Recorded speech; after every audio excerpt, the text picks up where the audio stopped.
नमस्ते, मेरा नाम डॉक्टर निधि जैन है। मैं ऑब्स्टेट्रिशियन और गायनेकोलॉजिस्ट हूँ। ओपुलेंस क्लिनिक साउथ सिटी 1 में प्रैक्टिस करती हूँ।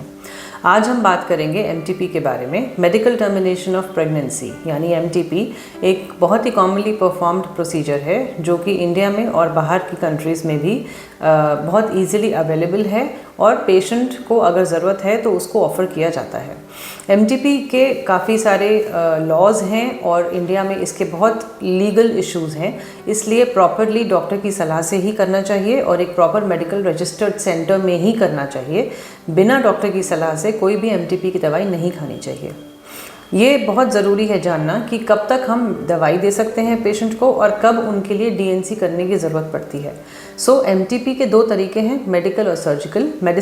मेडिकल मेथड में हम मेडिसिन्स देते हैं और सर्जिकल मेथड में हम पेशेंट को डीएनसी के लिए रखते हैं जो कि ओटी में एनेस्थीसिया में किया जाता है।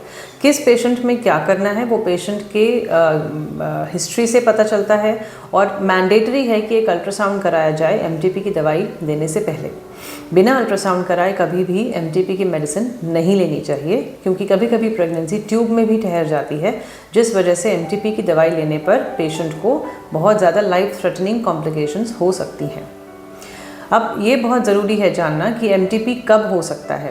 पहले 9 हफ्ते तक हम पेशेंट को दवाई दे सकते हैं, लेकिन 9 हफ्ते के बाद 12 हफ्ते तक उनको हमें डीएनसी के लिए रखना पड़ता है और 12 हफ्ते के बाद जब तक कोई स्पेसिफिक मेडिकल इंडिकेशन ना हो तब तक एमटीपी नहीं किया जाता।